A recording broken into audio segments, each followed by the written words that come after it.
सकाळ YouTube family, मी YouTuber Virendra. तर आज आपल्या एका व्हिडिओमध्ये की नाही एक अशा विषय बोलणार आहे की तर तुम्हाला पण विषय आवडणार आहे. झाला की गेल्या 2.5 महिन्यापासून आपल्या भारतातील काँग्रेस जनता पार्टी जो पक्षातनं मोठा आंदोलन मोर्चा सुरू होता की बाबा विद्यार्थ्यांच्या प्रश्नावर सरकार काही ठामपणे निर्णय घेत नाही आहे. विषय असा होता की वारंवार नीट पेपर असो किंवा टी डी पेपर असो ते वारंवार फुटत होते आणि याला आळा घालण्यासाठी आपल्या काँग्रेस जनता पार्टीचे संस्थापक अभिजित दिपकेनं काही 2.5 महिन्यापासून आंदोलन सुरू होते. त्या आंदोलनाला काल यश आलेलं आहे.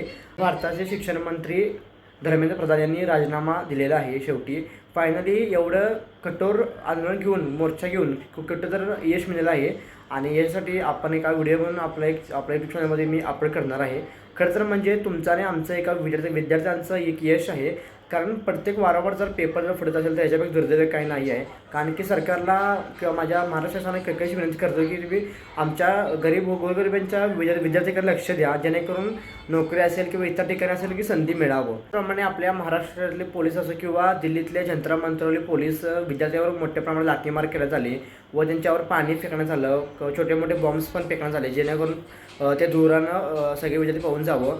देशभरातील लाखो विद्यार्थी कानाकोपऱ्यातून तिथे आले होते त्या आंदोलनात सहभागी होण्यासाठी आणि त्या संस्थापक अभिजित दिपकेला खूप मोठ्या प्रमाणात पाठिंबा दिले.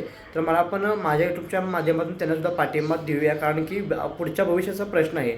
सध्या ते विद्यार्थ्यांचा पुढचा भविष्य आहे भारतातला, त्यांच्यावर लाठीमार करणं अत्यंत चुकीची गोष्ट आहे.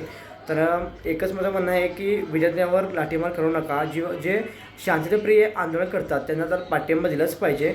व माझ्या चॅनल तर व्हिडिओ आवडच नक्की आपल्याला पहिला सबस्क्राईब करायला विसरू नका आणि आपल्याला जास्तीत जास्त लोकांपर्यंत शेअर करा आणि लाईक करा.